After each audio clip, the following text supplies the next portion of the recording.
Well, this movie is based on a true story. In the story, we see a sweet girl named Natasha, who is 8 years old. She lives with her mother because her father passed away.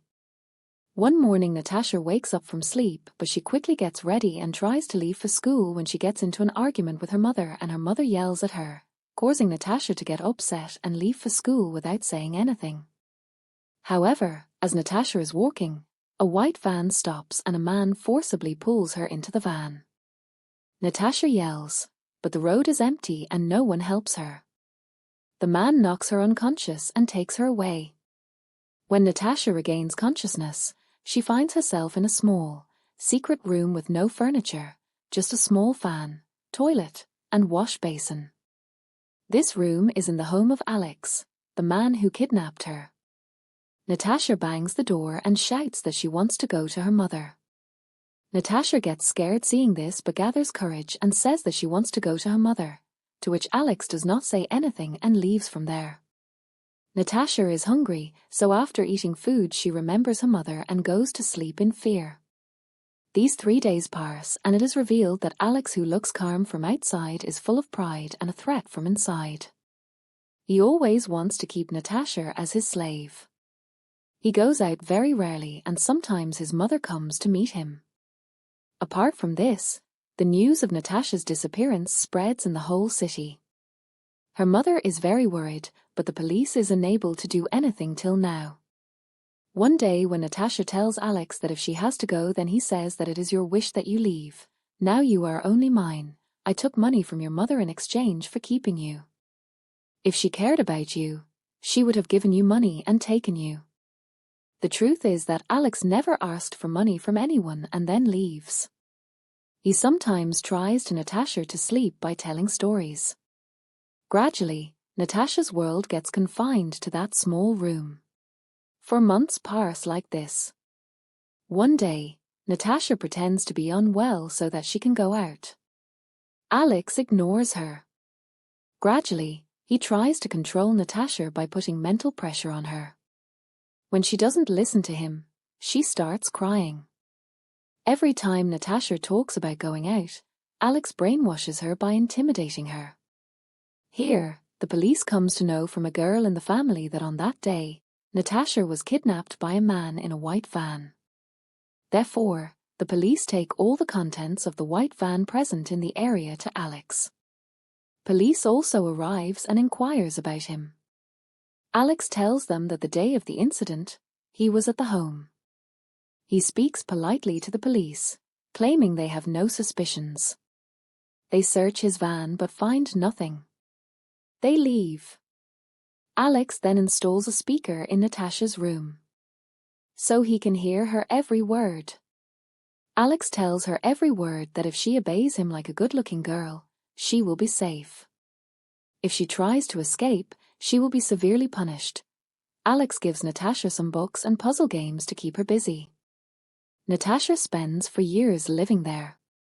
She hasn't even had a single sliver of her memory outside of the apartment. Natasha's condition had deteriorated both mentally and physically. She had become extremely weak.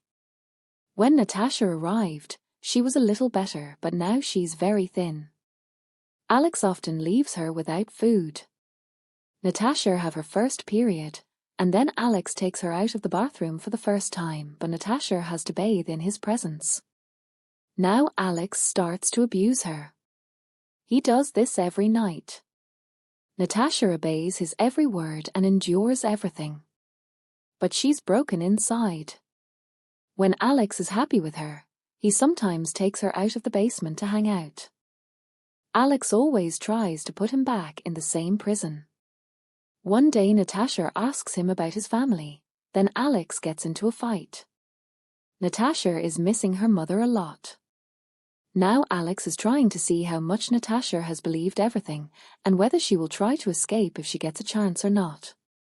So he takes her to Grosty's store, where he buys things for painting the bathroom, or Natasha has the right to ask one of the store staff for help. Having been with Alex for so many years, she has become completely mentally controlled. She fears that if she tries to escape, Alex will kill her, but she does not do anything. Seeing Alex, he realizes that he has been completely successful in controlling Natasha's mind for years. He comes to Natasha, and then they buy paint and fight. One day, Natasha learns on the radio that it has been for years since he went missing and no trace of him has been found. She feels very bad about this. The next day, Alex takes advantage with Natasha again. Natasha is very upset by all this and wants to run away, but she has no option but to do so. Undeterred, she decides to kill Natasha and sets the basement on fire. However, the smoke spreads so much that it becomes difficult for her to breathe, so she is forced to extinguish the fire. When Alex enters the basement, he smells the burning sensation and realizes that Natasha tried to kill herself. Knowing this, Alex beats her severely and threatens her not to try it again. He says, "Your life is mine. Only I have the right to take your life." Natasha's life becomes increasingly cold during the year. One day, Alex takes Natasha on a ski trip. They go skiing on the snow. There are many people there, but Alex is always with Natasha. Natasha says, "I have to go to the bathroom." Alex goes to the bathroom to check. When he finds the bathroom empty, he asks Natasha to go. When Natasha comes away from washing, she sees a girl. Natasha asks her for help and says, "I have been kidnapped. Please save me," but Natasha's words get spoiled. That girl does not know English and she goes away. Alex comes to know that Natasha was trying to ask for help from that girl, so he comes to the lake and takes her to the basement again, but he beats her a lot. Something else also happens, that Alex wants to build another room, so he said he wants some fertilizer and shawl also. Alex brings some lager for himself in the afternoon. She watches her sweat.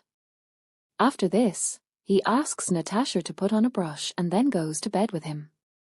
The next day, Natasha is working in the garden when Alex's neighbor sees them, but before she can say anything, Alex finally takes her inside the garden. After a few days, Alex tells Natasha that he needs money, so he is selling his white van. He asks Natasha to clean the white van. Natasha starts vacuuming outside the garden, and Alex sees her working. Then a phone call comes to Alex, and because of turning of the vacuum, he does not hear anything from call, so he goes inside the house for phone call. Then Natasha sees that the outside door is open. This happens to her. He leaves without saying anything. She quietly leaves the place. She walks without being stopped. She sees no one on the road, but then she sees a woman in a car. She goes to the woman and says, My name is Natasha. I was kidnapped 8 years ago. I somehow escaped from that case. Please call the police." The woman quickly calls the police, and soon the police arrive. Natasha tells them everything. When Alex doesn't find Natasha in the car, he panics. He realizes that police will catch her soon. Drowned in fear and remorse, Alex gives up his life in front of the train, because he doesn't have the courage to face the brutality he has committed. People like Alex not only ruin the life of an innocent person, but the entire story becomes a mystery. Here Natasha is brought to the police station, where her mother finally meet her. Her mother starts crying after seeing her for so many years. Natasha also cries. Finally, after 8 years, they succeed in escaping from that curse. This is the story of the strength and courage of a girl who not only faced the most dangerous situations but also defeated them. And the movie ends with this. Do not just watch the video. If you like the video, then please like, share and subscribe to our channel. Now also give likes and comments. Who want to watch the upcoming movie, please subscribe to the next video.